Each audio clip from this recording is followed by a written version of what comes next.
complaciente, más bien te preguntó cosas importantes. Ahora, fíjate, una de las cosas que se plantea, no las estoy poniendo en orden de importancia, es el tema de la amnistía. Lo de Alfredo Díaz debe servir para que se produzca, ya lo ha solicitado el MAS, ustedes lo señalaron en la reunión, una revisión del caso de los presos políticos, porque el país necesita no solo reconciliarse, sino un clima que le permita enfrentar la agresión extranjera como unidad nacional. Y eso no se puede hacer mientras hay una actitud interna de meter preso a todo el mundo y hostil. Hay una situación de polarización de odio que evita que defiendas a Venezuela, porque pretenden confundirte entre defender a Venezuela y defender al gobierno, y eso no es todo. Ahora, tengo entendido que hay unas gestiones que se dice que en diciembre se va a producir la liberación de varios presos políticos. Dios quiera, yo prendo velas porque eso es así.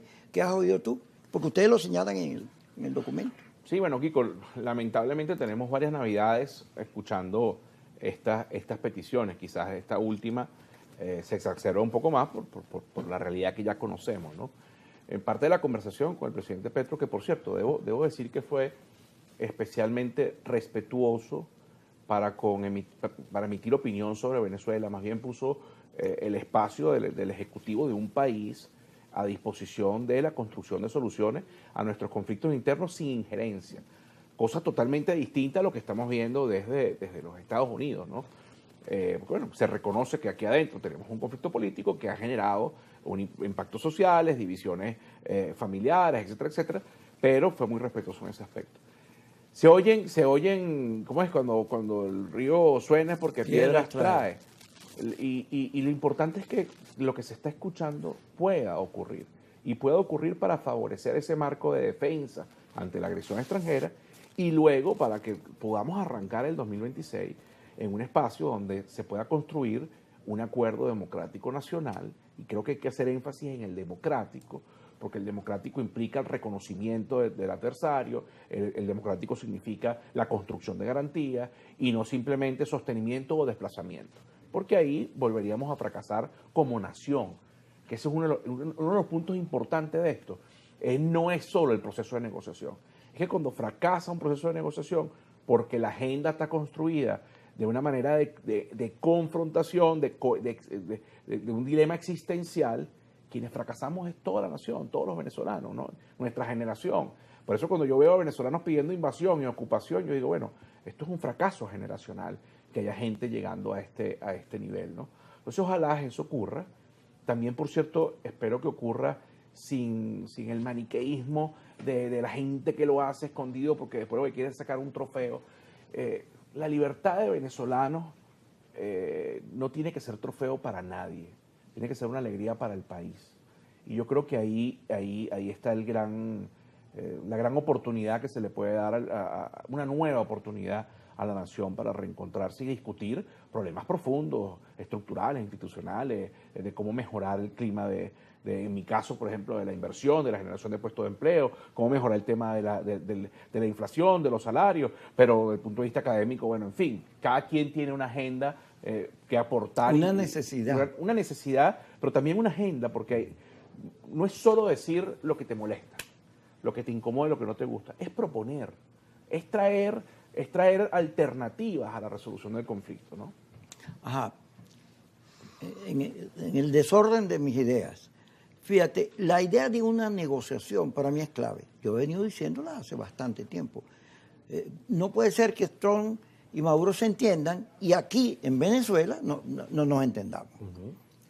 Ya vamos a hablar sobre hacia dónde va todo este lío de barcos que salen y entran y amenazan, ¿no?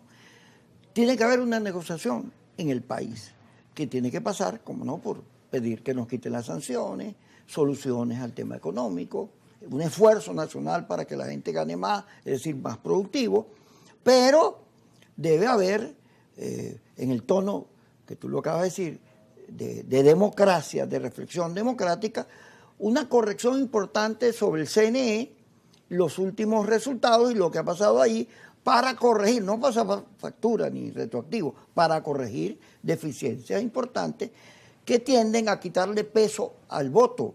El voto no solo es una conquista, sino un placer, un derecho.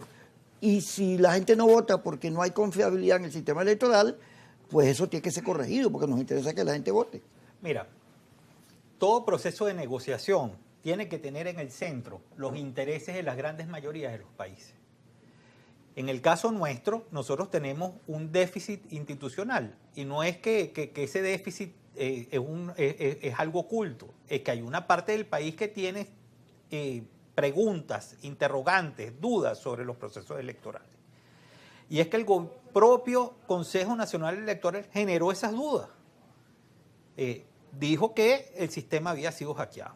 Y ese sistema hackeado tiene que ser parte de la revisión institucional más importante que tiene el país, porque hay que volver a generar confianza en nuestro sistema institucional en distintas áreas, y esa es una muy importante. ¿Cómo se logran garantías de procesos electorales? Cuando una parte del país está generando dudas y cuando una parte del país aún más está generando un clima de inestabilidad producto de un resultado que ellos no reconocen. Entonces, parte de nuestro gran problema institucional tiene esa raíz, pero no es la única, porque nosotros venimos con 26 años una polarización que es aún peor, porque es el desconocimiento mutuo de dos grandes segmentos venezolanos que, independientemente de la responsabilidad y el peso que tengan en el poder, ambas partes son responsables de no haber encontrado una salida común a los grandes problemas de la nación. Ahora, y eso, para terminar la idea, ese desconocimiento mutuo tiene que ser abordado con rapidez, porque está en juego que escale este conflicto y que en el medio esté la gente sufriendo en un retroceso económico, político, institucional aún mayor del que hemos vivido en los últimos años. Te iba a interrumpir porque fíjate, hablando de Petro y de Colombia, a propósito de los 9 años de la negociación de Santos, sí, del acuerdo de paz. El acuerdo de paz, se hizo un evento en la universidad, yo entrevisté, no me acuerdo el nombre de Sanín es viceministro ahorita, pero él en ese momento pertenecía a una ONG que luchaba por la liberación de los presos y por condiciones de paz. Y para Colombia, fíjate, en la negociación que se hizo, hubo 28 negociaciones, todas se caían porque los políticos no cumplen. Los políticos, cuando juegan piedra, papel o tijera, hay un momento que ponen el codo. Porque, Dios mío. Entonces aquí hay un torneo, lo vemos acá rato, de quién incumplió los acuerdos.